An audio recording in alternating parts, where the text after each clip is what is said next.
किसी ने सही कहा कि लाइफ में अगले ही पल क्या होने वाला है ये किसी को नहीं पता है। जैसा कि मेरे साथ हुआ, शाम को हम नाश्ता ही कर रहे थे कि मम्मी आई मेरे रूम में कहने कि चलो कुंभ मेला जाना है, क्योंकि मम्मी की सहेली यानी मोहल्ले की आंटी लोग जा रही थी, तो मम्मी का भी जिद था कि मुझे भी जाना है। अब मम्मी को हम अकेले तो छोड़ नहीं सकते थे, इसलिए हमको भी जाना पड़ा। हम लोग घर से रात के 9 बजे निकले और रात भर गए जाम में फंसे रहे। रात को निकले हुए अगले दिन शाम को हम लोग प्रयागराज पहुंचे। प्रयागराज पहुंचते ही हमारी गाड़ी पार्किंग में ही रोक दी गई। फिर पार्किंग से हम बुक किए बाइक अपने और मम्मी के लिए, क्योंकि 7 किलोमीटर पैदल जाना और पैदल आना ये तो हम लोगों से नहीं हो सकता है, और खास करके मम्मी से। और बाइक वाले भैया ने हमें सीधे घाट पे जाके उतारा।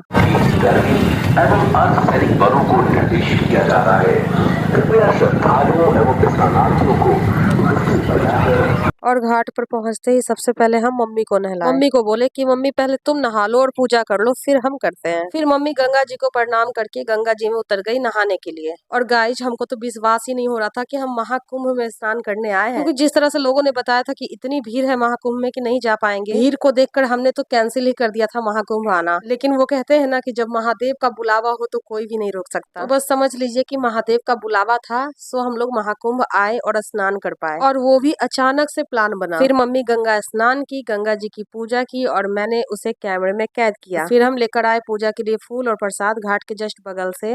पूजा करने के लिए ले लिया है हमने फूल माला।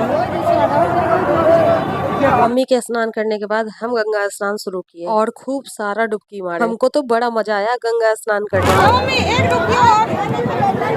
कितना डुबकी? और हम यहाँ पे मम्मी से पूछ पूछ कर डुबकी मार रहे थे। जो भी कहिए, गंगा स्नान में मजा तो बहुत आया। गंगा जी का पानी पहले तो बहुत ही ठंडा लग रहा था, लेकिन जैसे ही मैं नदी में उतरी पानी अच्छा लगने लगा। ऐसा लग रहा था कि मानो सच में गंगा जी का पानी जादुई रूप से काम कर रहा है। फिर हम भी गंगा स्नान करने के बाद पूजा किए, जैसे जैसे मम्मी बताती गई वैसे वैसे पूजा करते गए। ठंडी तो मानो गायब ही हो गया था। फिर पूजा करने के बाद एक डब्बा गंगा जल भरे घर लाने के लिए। उसके बाद कपड़ा चेंज किए, क्योंकि कपड़ा चेंज करने के लिए वहाँ पे चेंजिंग रूम भी बनाया गया था। नहा वहा के रेडी हो चुके हैं हम लोग और अब निकल गए हैं घाट से बाहर।